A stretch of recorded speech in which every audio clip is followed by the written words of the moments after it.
Yo, what is going on, everybody? Isaac Mashman here, and welcome back to another episode of your favorite podcast, Chase the Vision with Isaac Mashman, the show that is about helping you become a more capable individual through sharing my insights into business, life, and personal growth, and also bringing on amazing people like the guest I have on today, a musical artist out of Utah, Peech. Now, he is somebody who I was able to get connected with through a mutual friend of ours. We hopped on a couple of different calls, and I'm like, man, I really love your sound, love your vision, love the way that you handle yourself. And I saw that he hasn't been on many interviews yet, and so I want to be able to say that I interviewed Peech before he hit the billboards. So that's a little bit of a selfish answer, but no, I think that it's really cool and a great way to maybe check out some of his music and get to learn more about who he is. So Peech, how's it going, man? How you doing?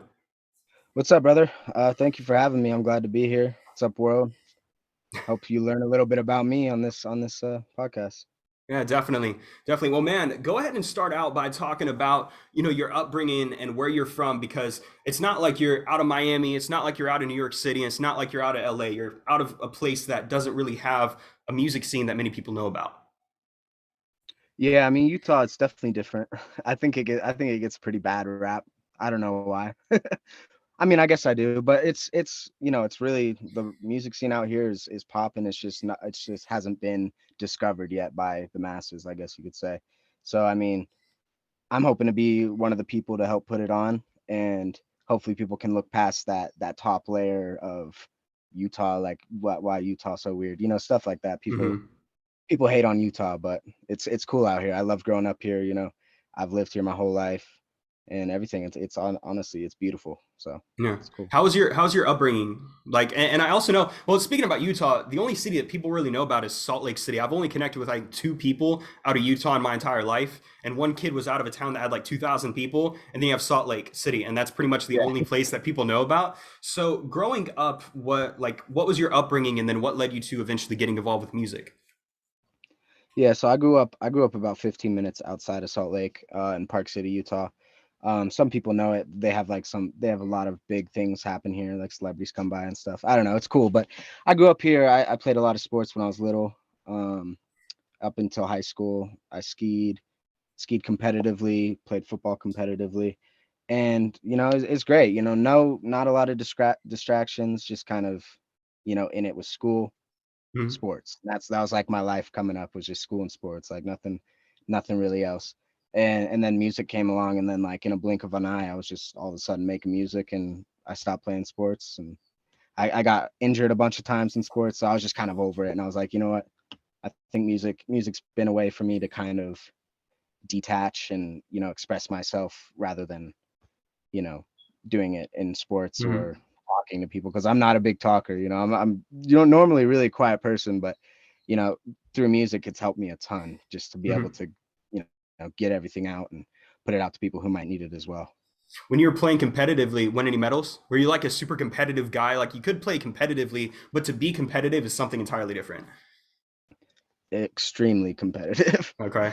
Oh yeah, no, I went to this thing called Rev Tour for skiing. It's basically like the qualifier for the Do Tour. I don't know if you know what that is, but the Do Tour and X Games, if you've heard of X Games, it's basically like the level right below X Games. And then that year I stopped skiing after that. But um no, we did pretty good out here. Into sports heavily, and my football team, we won 4 championships. Like, we were on top of the world, sports wise, when we played. But a lot of injuries and stuff just kind of stopped me from really feeling like, do I want to do this? Because I'm messing up a lot of things, like my head, all types of stuff. So, but yeah, very competitive. I think that Still mentality am. though can definitely transpire into music. I mean, if you're taking this competitive mentality of like, I'm doing this to win, and then you get involved with a different industry, you can divert those same lessons and those same beliefs and those core principles that helped you succeed in one area and move it into another area of your life. And so you got involved with music when you're still in high school, I take it, like right, like when did you Yeah. first get involved with music and kind of thought like, hey, I can do this? When I first started, freshman year of high school, wasn't super serious. I was still, doing my other stuff, so it wasn't really my top priority. It was just something that I did for fun, something I did to write out, my emotions and whatever.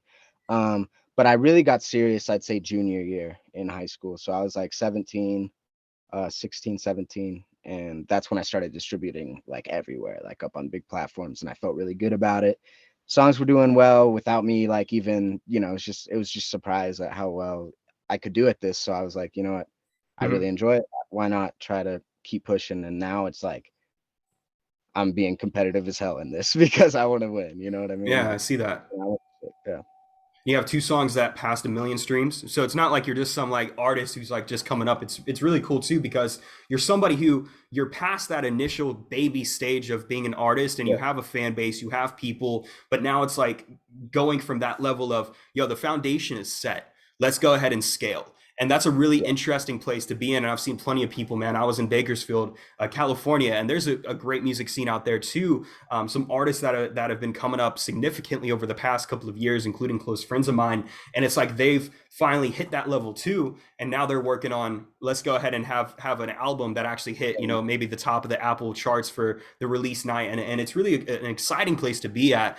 So when you first got into music, though, how was the response from your family, and how was your response from like the people at school? Because I know whenever somebody starts getting a hustle going in high school, everybody around them starts to talk shit. They're saying, "Oh, look at him, look at him." Did that happen to you, or was it kind of like an anomaly? People just didn't like talk shit behind your back. Well, yeah, so I mean, like in high school, like I was like a super popular kid before high school. Not that that matters, but I just trying to lay it out. Like super popular before because I was just sports, just kind of like social. High school, I just became like an outcast. Like I didn't like want to talk to anybody. I didn't want to do anything but what I wanted to do, which was music. So high school it just kind of like switched off, and I was just like at school, go to class, and then go home, make music, or it'd be skip class, make music. Because at school, bro, I missed like half the whole year, like of just to go make music. Skips like way too much. Mhm. Um, but I passed and everything. I graduated, which is good. But yeah, I was not there that much, and a lot of people could attest to that. But no, so like the support of everybody out there, like it wasn't like, oh, like screw you, like you know, oh, you're making music, oh, this sucks or anything, because people liked it. But the support wasn't insane. It was just more of a thing like, oh, good song, Cool. no backing support. You know what I mean? Like, Mhm. good song, that was cool. I really liked it. They listened to it, but not really that the support of like like help us push. We want to help you push. We want to help push you and all this stuff. But it is what it is. I mean, I was just starting out, and now it's all good. So. How's the response locally now that you kind of, I can't say the term made it, but now that you've kind of started to leave your mark on the city, leave your mark in the planet, like what has that response been now? Like some of the people maybe back in school that were like, cool, it's a cool song. Are they like actually like avid supporters of you, like respecting the hustle, respecting the come up? Yeah, I mean, definitely, but there are some who might be a little envious. I don't know, but there are people who just don't really That's a care, good which word. I'm not saying you have to care. You don't. If you like it and you want to support, you support. But if you don't, like whatever, you know. Mhm. Um, but yeah, no, it's all right. It's all good. I wouldn't be here today without having at least those small bit of supporters in the first place. So. Right. Now, before we jump into, the career and the music videos and some of the level of success, I want to take it back further though and talk to me about your upbringing outside of education, because a lot of times, especially with artists that I've talked to, their upbringing can influence their direction, the lyrics in their songs, the emotions behind what the music that they make to a very large degree, and including in business too, man. Like if you come from a background without money, you're either going to continue not having money, or you're going to use that to fuel your fucking fire and become ultra successful long term. Like most Yeah. millionaires are first generation. So how were your parents growing up, if you don't mind talking about that? So when I was young, my dad went to prison. I was about like 7, 8 years old. So I was mostly raised by a single mom with two brothers. Me is three. Just kind of getting by. We moved around a lot in apartments. Now we're in this other house that my mom's friend owns. Like, it's just kind of we bounced around a lot after that first set of things happened. But when I was really little, it was amazing. We had a little bit of money. We're all good.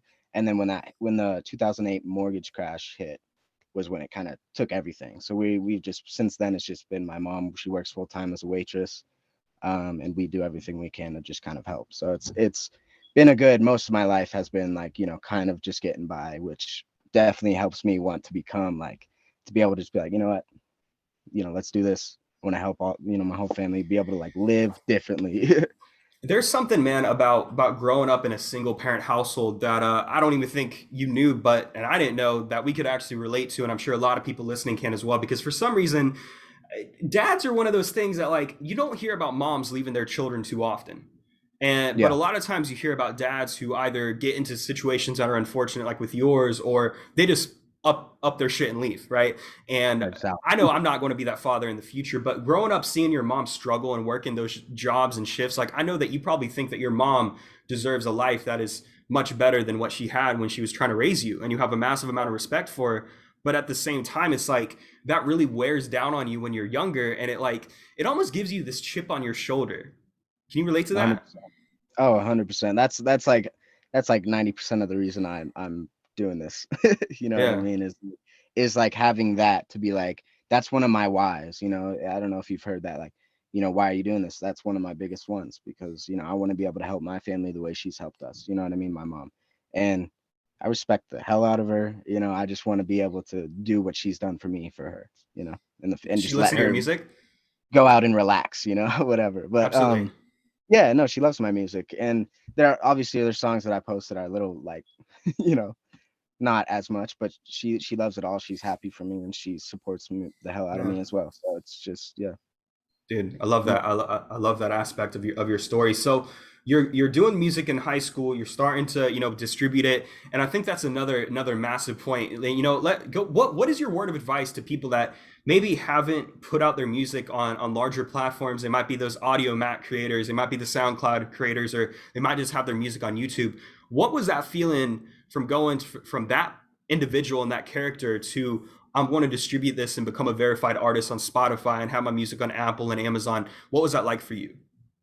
well for me, so I when I started, I never when I started, I put it all out at every platform. So I was never really just secluded to one platform, but I did, you know, post certain songs just on SoundCloud, certain songs here, blah blah blah. But I think definitely post it at all platforms because there's different opportunities on each platform, and you never know where it's going to break because it could break on Audio Mac or it Hmm. could break on Deezer, it could break on Spotify. You know, it never know. And yeah, no, I'd wonder what they're holding back. Like why wouldn't you post it out there? If you know, as long if you like your music, somebody else in the world's gonna like it too. Just take that Right. step and, you know, push it out because you never know. Well, I think there's this like almost mental barrier to entry because it's assumed that it's difficult to get your music out there on these platforms when in actuality it's really easy. You just sign up for Yeah. TuneCore, you distribute your music, or you sign up for DistroKid, you distribute your music. But to actually take it as a profession is something entirely different, and to take it as a business, right? You treat your music and your career like a business, and that's why you've seen results because you've made investments back into it. And I know Hmm. plenty of personal friends too, like they've poured thousands and like I'm talking like five figures plus worth of money back into their Yeah. brand and back into their career because it's a business for them, and that's how they get results. And that shift going from hey I'm just making music to I'm making music but I'm doing this is my business, this is my well-being, this is my future, that's a huge like difference in mindset. So what triggered you from going from I'm just making music to actually distributing it and going all in with it? Like you gave up on sports because of injuries, you're like I'm not pursuing that. Sounds to me like education wasn't it. So what about music was so attractive to you? It was a way to connect with myself. Uh a way to connect with myself and other people. It started off as just, you know, connecting with myself and being able to pour out my emotions that I never did because I was never one to like, you know, would go talk to people when I needed help. You know, I deal with it myself, Yeah. do my own thing. I still am that way, but now I have this outlet of writing music that I can put out and maybe somebody can relate to it and, you know, take it away and be like, okay, well now I know, you know, it can help people. It really can. So it's just a yeah, it's a way of connection really.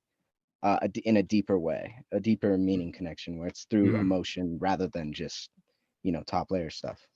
So outside of your own music, who have been some of your biggest influences of like people that you really connect with? Because that's a for me personally, there's this little aspect that very few people know about. There was a time where I wanted to do like I wanted to be more so of a producer. I knew for a fact I couldn't rap, and even if I practiced, dude, it would have been hilarious to hear. I'm like, this ain't for me, dude. This ain't for me. I'm sticking to Yeah. business. But I was looking into producing and just like playing and making beats on my phone, and I never pursued it. I mean, I could be honest and say like I created a SoundCloud profile, published a couple of things, and like I promoted it on an alias account. Like I was just curious, Yeah.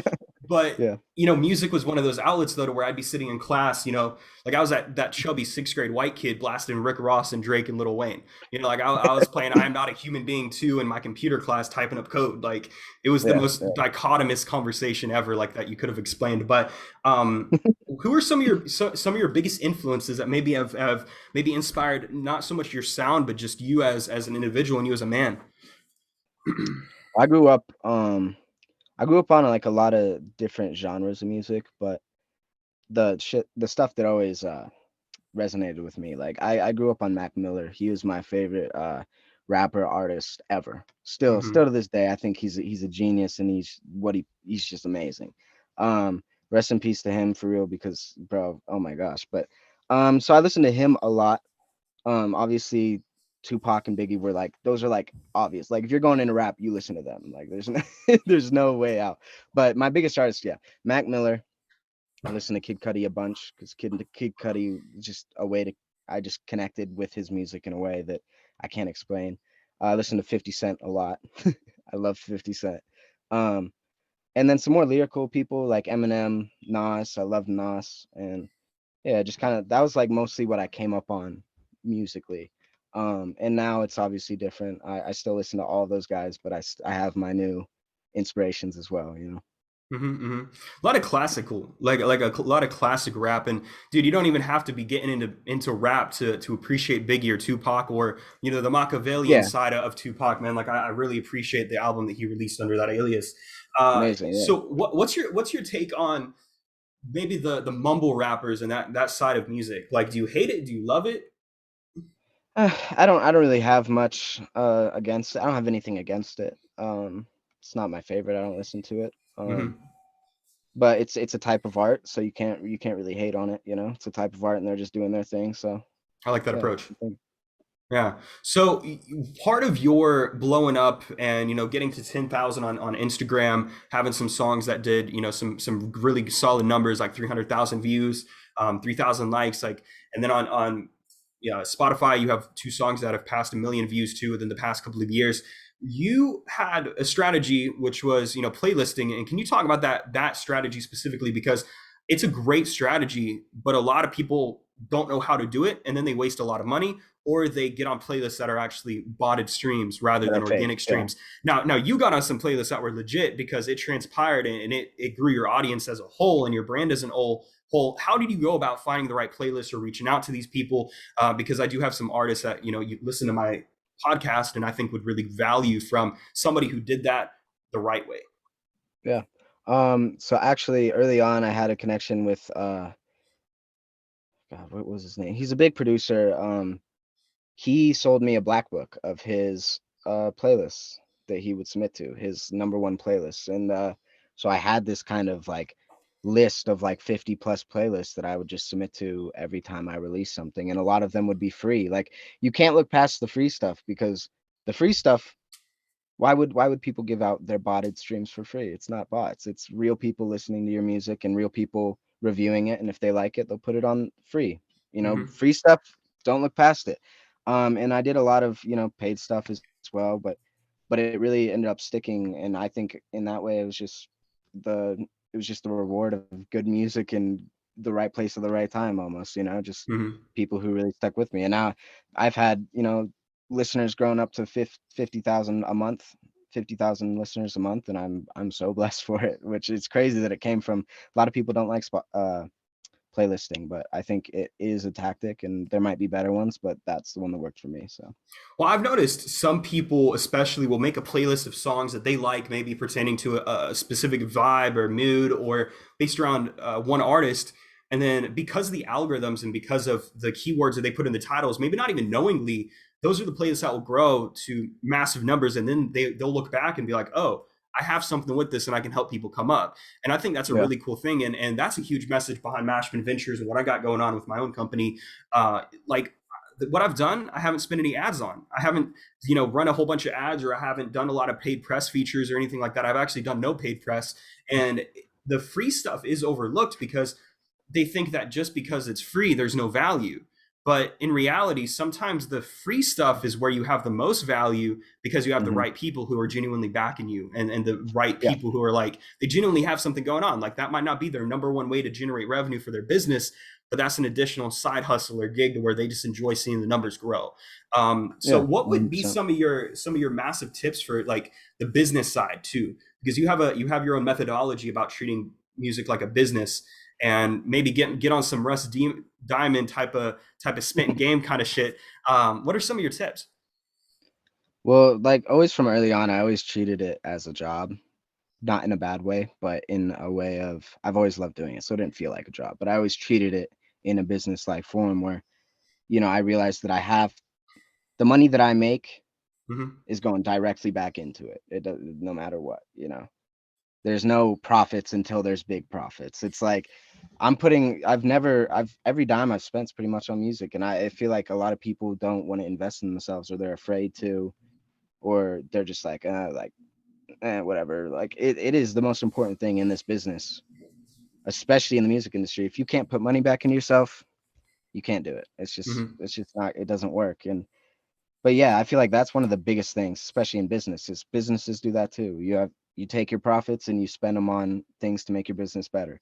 Um, but yeah, I mean, that's like the main thing that I've realized since day one is I've, put my own money into it every month of a release. I put releases out every week when I started, just continuously. Sometimes that's good, sometimes it's not, but I think it's a good way of building a foundation.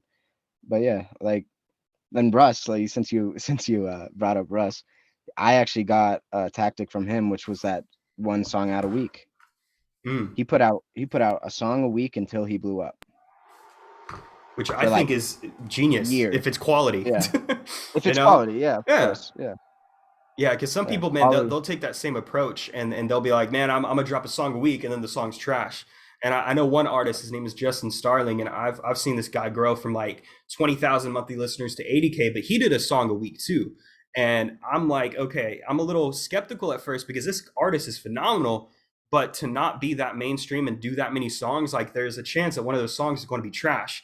And every single song that I listened to was good. Every single song that I was hearing was like a solid release, which is really really tight. So moving forward, Yeah, okay, well actually let me digress for a second. You recently did a performance locally. I believe it was locally with a good yep. friend of yours, Zips, who's actually out of the 305 Miami area. So when was your first performance? You got to think It about that for a was second. it was like 2018. It was the first. It's when I started making music. I didn't waste any time. As soon as I realized people liked my music, locally especially, um, I started doing shows. I started putting them on myself. My friends would put on shows and I'd get on them. Um, so I did quite a few, and then COVID hit, obviously, which was like right in the middle of like that was Momentum. kind of like the transition. Yeah. Which actually helped me a lot. Um, Helped me be able to sit back and kind of understand what I, kind of really understand what I needed to do. And I made a lot of great decisions during COVID, and that's kind of helped me to this year. Um, but yeah, no, I've done a quite a few. All my shows have been local. I haven't really done anything outside of my local area, except I did a few during COVID in southern Utah, or like after COVID, like December time. Right. Guys, if you're listening to this and you're a promoter, hit Peach up on socials. Pay for his flight, pay for Hit his me up. booking, pay for his transportation, pay for him to come out, bring him out. You will not regret it. So, what was the feeling on your first stage? Like the first time you're getting up, because I've talked to friends who've been like, man, like it like caused a lot of anxiety, but after a few minutes, I got the hang of it. What was that feeling like, and how big was the crowd? It was pretty awesome. I love Yeah. that feeling a lot. I was definitely nervous before. I always get a little bit nervous, but not in a bad way. It's kind of more of a adrenaline because I'm a little adrenaline junkie. I love doing things that have adrenaline. No, you're Um, skiing, dude. You're a skier. Like yeah, that. You gotta have something wrong definitely. with you. Exactly. But no, I love it. Like once you step on that stage, for me, it's like I'm out of my body. Like I get off the stage, I don't even remember it, dude. I'm just like, that was awesome. Or, it's like Right. cool. It's weird. It's really weird. It's like that in the studio too. I don't feel like I'm even in there. It's just like I'm like a shell just pushing out something else. But I love it a lot. And I was young, and the crowd was probably like, I don't know, like 30 to 50 people, like not very big. But Um, still, that's significant though. but Like you got to but think not about it. bad. 30 to 40 people. You know. Yeah, we had a lot of artists on the show, so we would never do like a one artist show. We'd always do like we'd have like a stacked like 5 to 6, 7 Hmm. artists on the lineup, so we could all bring in our own people, and kind of pack it that way. So yeah. Now, outside of artists and stuff that you study and like you really look to as inspiration, are there any business figures, maybe, or entrepreneurs, or owners, or founders, or other public figures, celebrities that you look up to and say, like, man, I have a massive amount of respect. Like, what can I take away from this individual? Uh, Definitely, I look up to Jay-Z a lot. He's Okay. a mastermind. He's a Yeah. mastermind. He's in music, but outside of music too, he's a genius businessman. Um, And I really don't have a bunch of people that I've looked up to, because I don't know, I was just never that way. I've always been someone who kind of wanted to do it for himself. And I Mhm. think it's good to have people to look up to, but at the same time it's like and I don't want to try to compare myself to anybody. I don't want to look at someone and be like, "Damn, I want to," envy is a terrible thing to have, and everybody has it. Um but yeah, I look up to certain people, but it's nothing really major. It's mostly me Mhm. trying to make it for myself. So It's an interesting answer, but there's a very fine line, I think, between envy and respect. And that no, that's sometimes 100%. people Yeah, can, some people go too far to the left and some people go too far to the right. It's like, if you cross that line, you got to get realigned so you're not hating on that person's success or you're not jealous of their success, but you rather have like, exactly. yo, I respect what you built. And Jay-Z didn't build his fortune with music. Kanye didn't Yeah, build his fortune with music. yeah. I Kanye just Kanye is another big one. news today, Kanye is man. huge. Rihanna, she might not be a hip hop artist so much as pop. She One just became a billionaire. 1.7 billion. I saw that. That's Yeah, crazy. and it's because of her business investments. Like I believe Hmm. I was doing some math. It's like 80% of her money that she made has been off of business investments. However, she Hmm. leveraged her personal brand as that artist and that fame and that credibility Exactly. to Yeah. get involved with business. And that everybody's like, drop an album, drop an album. But if you only made 270 million off of music, but you've made 1.4 billion off of business, which one are you spending time doing, right? Are you spending the time Exactly. perfecting an album or perfecting business? Is Yeah. Yeah. what's your long-term outlook like after you get the numbers, after you maybe win an award, after you go to red carpet events? Where do you see yourself going long term? Have you thought about that, or is that something like, I'm gonna get there when I get there? I'm not super deep into it, but I started my business, just my music business and everything, and I want to do some sorts of things in the industry. Um, But also, I've been thinking a lot about, I kind of want to do movies when I'm older. I think it'd be awesome. I would love to do that. And I think that would like that's one of my like I don't know, it makes me like crazy. I would love to do that. But um no, yeah, and I don't know, for like business side of things, like ideas and stuff, I don't really have any set right now. I'm just more focused on this, but I do have goals and stuff. So I Hmm. mean, we'll see what happens, but definitely have some things outside of music that I would love to do as well. I could see you playing some casino kind of mob boss role, like some Al Pacino Godfather remake type of thing. I don't know. I see you in 50 years. I see you aging like very like fine wine and like being able to play some of those roles, dude. I could see that That'd happening. be awesome. That'd be Yeah, awesome. yeah. Action movies would definitely be my go-to if I was gonna Huh, do it. man. Play some Hitman Agent 47 type of stuff. Yes. Some That's John some cool. John Wick. Now, John Wick. okay, I'm waiting for that new movie to come out. Now, I know off camera we talked about a super, I don't even want to use the word underground, but you could almost call them controversial to a degree because they're anti-industry and they're not industry plants and they've done everything entirely different. Suicide Boys, right? Yeah. And now they've built this awesome, amazing following. And I started listening to them when they had about 3 million monthly listeners. They're at 7 million now. Spotify's made a playlist entirely based around them to this point called Tirade. How has maybe the way that they've done business building out their following influenced you as well? Because I know that we both listen to them quite a bit. Yeah, yeah, I really enjoyed them. They're really big out here. They're actually headlining a festival out here. But no, I don't know. Obviously, yeah, they're anti-industry and all that, which is cool. And that's probably why they're doing so well. But no, they were able to they I don't know how they did it, but I think just their music is a way, their different type of music was a way to resonate with people who've never, because they were the first people to do that kind of more grungy, like crazy rap stuff. And I think that just picked up because a Right. lot of people, it's like there's a huge fan base for that. And I think these people just related to them, and they realize there's some real dudes, they speak their mind. They don't, they're themselves, which I think is a huge thing with being able to connect with people. Is if you're yourself, that's the only way. you know Hmm. Hmm. you To can see oh, go ahead. you can see through the fabrication of people for sure. It's not Yeah. very hard. It's like, is this person in character or is he out of character versus being Yeah, in character every single day of the week because that is who you are, right? because And that is you. Yeah. yeah, especially on the West Coast and Miami and some of the larger places, man. Like, there's this like mask, there's this proverb. I can't remember who it's by or what part of the world it was from, but it's like, the average person has three masks. The mask that they show to family and friends, the mask that they show to strangers, and then the mask that they show to themselves, which is the realest reflection of who they actually are. Now, to speak about your music and the music that you make, you're not a specific genre and you don't have one specific sound, and I know that that's done purposefully, but how would you best explain you as an artist? What is Peech? Like, who would want to listen to you and why would they want to listen to you? Man, I'm asking that's the a hard good question. questions, man. Yeah. It's just because I do all these types of different music, so I don't really have. I just want to be able to, because obviously I have a fan base for certain types of music and certain other types of music, but I think my favorite, and I think the one that people can relate to the most, is the stuff that I pour my soul into, the stuff that I pour my emotions into, because everybody at the end of the day is alone, and they're in their own head. Everybody is. And some people are less, maybe some people are more happy, but they're still alone at the end of the day. and Hmm.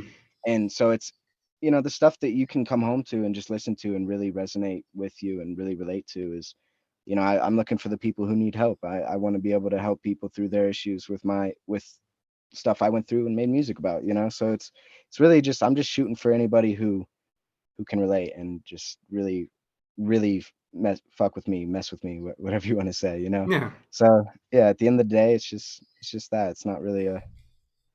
And, I and just where want can people people, find you? well, everywhere, obviously, at Peech on every platform except, no, every platform. You're like, wait, let me think about this. But Every the cool platform I thing, know of. yeah, and the cool thing about your name though is your name is Peech with two E's. And I think like Yeah, you were able to get that handle on Instagram, which I am unbelievably happy that you did because that's like it's epic to have like a 5 character yeah. Oh username on yeah. Instagram. That's like the god thing of like, whoa, like how did you do that? No, and it's not like Peach the fruit, but no. Yeah. So I gotta ask, when can people expect new music? uh September 3rd. This is, you're the first hearing about it. September 3rd. I Sheesh. haven't uh, Okay, so a little bit less than a you month guys, from the time of this being released. this this is this song, bro. Oh my god. Just wait. This song is so beautiful. So Okay. beautiful. Like tear to our eyes kind of beautiful, or is it more so like let's go ahead and like bang your head kind of beautiful? Like which one is it? Oh, you're gonna be in your feelings after listening to this. Oh man, I got a box of tissues over here.